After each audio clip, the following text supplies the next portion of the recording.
Let us pray in the name of the Father, and of the Son, and of the Holy Spirit. Amen. O Jesus, through the Immaculate Heart of Mary, I offer you my prayers, works, joys, and sufferings on this day for all the intentions of your Sacred Heart, in union with the holy sacrifice of the Mass throughout the world, in reparation for my sins, for the intentions of all my relatives and friends, and in particular for the intentions of the Holy Father. Amen. Let us pray for the intentions of the Holy Father for the month of March. For families in crisis, let us pray that broken families might discover the cure for their wounds through forgiveness, rediscovering each other's gifts even in their differences. Our Father, who art in heaven, hallowed be thy name. Thy kingdom come, thy will be done, on earth as it is in heaven. Give us this day our daily bread, and forgive us our trespasses, as we forgive those who trespass against us. And lead us not into temptation, but deliver us from evil. Amen. Hail Mary, full of grace, the Lord is with you. Blessed are you amongst women, and blessed is the fruit of thy womb, Jesus. Holy Mary, Mother of God, pray for us sinners, now and at the hour of our death. Amen. Glory be to the Father, and to the Son, and to the Holy Spirit, as it was in the beginning, is now, and ever shall be, world without end. Amen. My dear friends, the Word of God welcomes us this morning. And as we begin this day with the Lord, we ask Him to help us in all our endeavors. As we begin this day in His presence, we ask Him to bless us so that every step, every activity may radiate His presence, His joy, and His love to the world. And therefore we see that sometimes in life we do not acknowledge or we do not thank the Lord sufficiently for all the graces that we have received.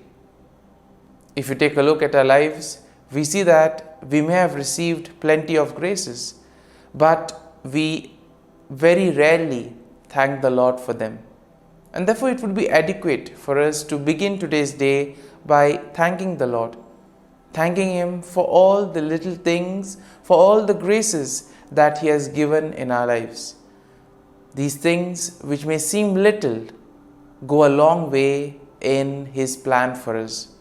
Everything that happens because He wills it and because He has it planned in our lives. And therefore we begin by thanking the Lord for the gift of life. Lord, we thank You for the various talents, abilities that You have given us. We thank You for making us different, unique. Lord, we also thank You for the gift of this day, a day that will help us to make a difference not only in our lives but also in the lives of others, a day which may help us to complete something that was left incomplete or to do something in a different manner. Lord, we also want to thank You for the gift of our family members, friends, relatives, near and dear ones, and all those who play a very important role in our lives. All these individuals have indeed helped us in various ways. They have molded us and made us who we are. And therefore, Lord, we ask You that You shower Your abundant blessings on them and help them in all their endeavors.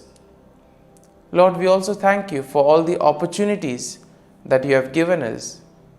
opportunities to make a difference in the lives of others, or opportunities in order to showcase your gifts and thus help for the common good. Lord, we also thank you for the experiences that you have given us. There may be many experiences which are very happy, joyful experiences which we always want to treasure. But there also may be those experiences which may have been tough, difficult. Nonetheless, these have been learning experiences because these experiences have helped us learn a lot in life.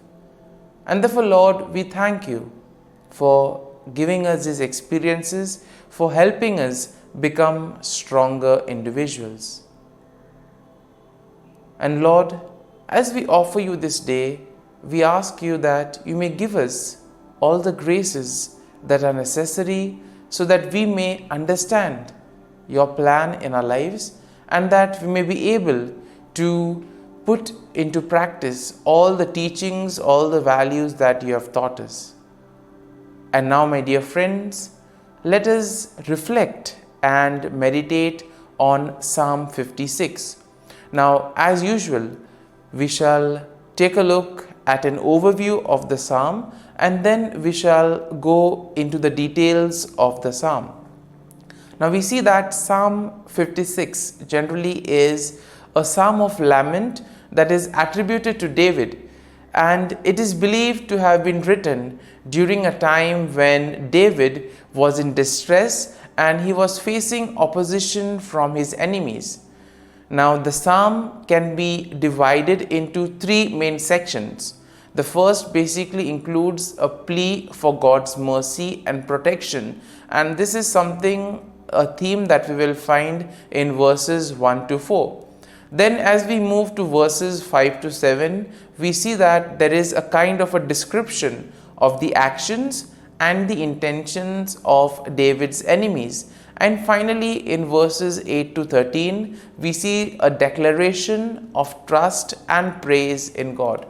And therefore, in a way, we can see that this psalm also would help us, especially in times of our difficulties when we face a lot of challenges in life.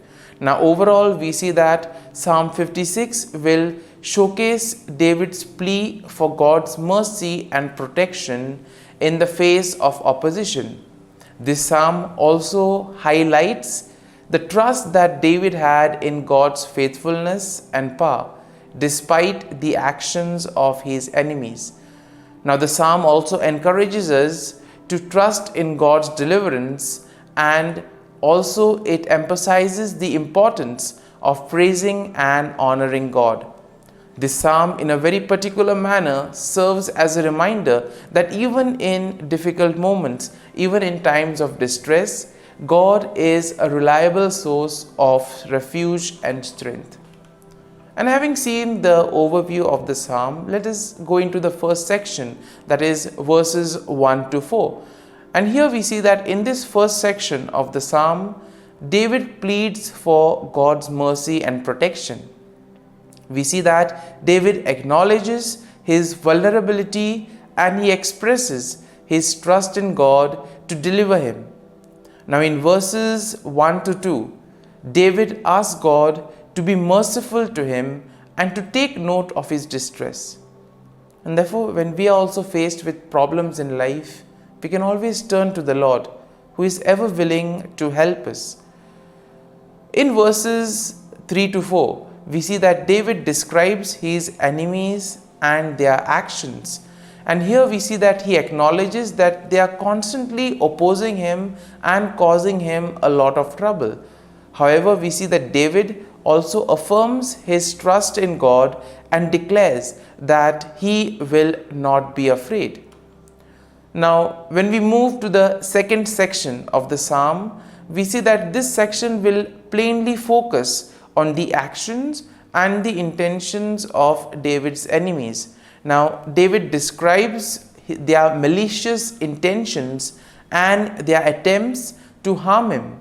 And therefore, in verses 5 to 6, we see that he highlights their twisted words and schemes.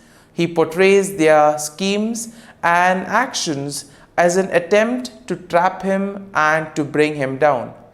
But despite the enemy's schemes, despite the efforts of the enemies, we see that David remains resolute and expresses confidence that God will ultimately hold them accountable. And therefore, in our lives too, we may find ourselves in situations where we feel that nothing is happening. And it is in these moments where we actually need to place our faith and trust in the Lord.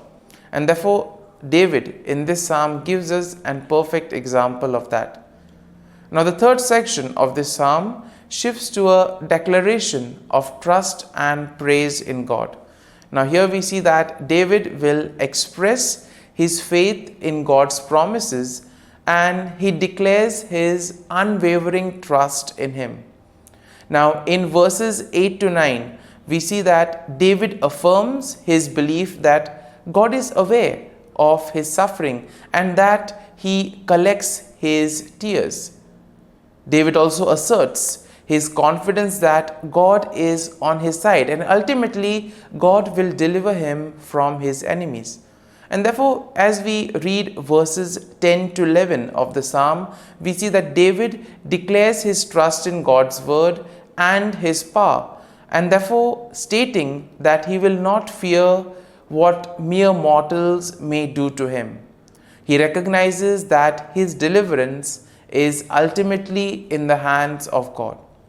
And therefore we see that the psalm will conclude in verses 12 to 13, where David expresses his gratitude and he vows to fulfill to God what he has promised. And therefore he acknowledges that God has rescued him from death and therefore God has preserved his life. And he commits to praising God and walking in His presence. My dear friends, as we have reflected on the psalm, let us now close our eyes at this morning hour and let us thank the Lord. Let us praise the Lord. Let us glorify the Lord. Loving Father, You have given us this time in the morning. You have been gracious to us. You have given us Your Son, our Lord Jesus Christ, who has cleansed us from our sins. He has taken away all our sins and He has given us new life. Lord, as You have given us the Holy Spirit, we ask You, Lord, to bless us and to protect us. And therefore, Lord, for all the blessings that You have given us, all the graces that You have bestowed on us, we thank You, we praise You, and we glorify You. You have protected us all through the night, and You have given us the gift of this day. You have given us good health of mind and body. And therefore, Lord, at this morning hour, we thank You and we praise You. For Your great love and mercy, O Lord, we praise You, we thank You, we glorify You. You are a merciful God. You are always there to watch over us at every step of the way. And therefore, Lord, we ask You that whatever actions we may do today, whatever steps we may take, be with us, guide us all along the way, so that whatever we may do, it may be according to Your will, according to Your plan, and ultimately that You may lead us to fulfill Your mission. And therefore, as we reflect and meditate on the psalm, let us now spend a few moments in silence and let us take a look at what touched us as we read the psalm. There may be a sentence or there may be a phrase. Let us remain with it, asking the Lord to give us the grace so that we too may be able to become like Him, to become a light to the world and therefore spread His message of love and peace.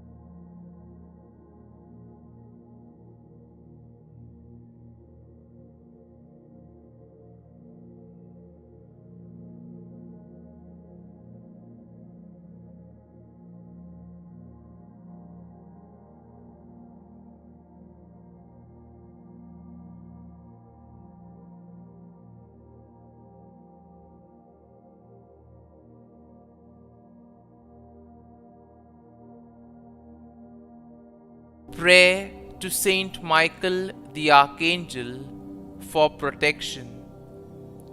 Saint Michael the Archangel, defend us in battle. Be our defense against the wickedness and snares of the devil. May God rebuke him, we humbly pray. And do thou, O Prince of the heavenly hosts, by the power of God, thrust into hell Satan and all the evil spirits who prowl about the world, seeking the ruin of souls. Amen. Act of Adoration. O Sacrament most holy, O Sacrament divine, all praise and all thanksgiving be every moment thine. Saint Gertrude Prayer for souls in purgatory. Eternal Father, I offer Thee the most precious blood of Thy divine Son, Jesus, in union with the masses said throughout the world today, for all the holy souls in purgatory, for sinners everywhere, for sinners in the universal church, those in my own home and within my family. Amen. May the divine assistance remain always with us, and may the souls of the faithful departed through the mercy of God rest in peace. Amen. Glory be to the Father, and to the Son, and to the Holy Spirit, as it was in the beginning, is now, and ever shall be, world without end. Amen.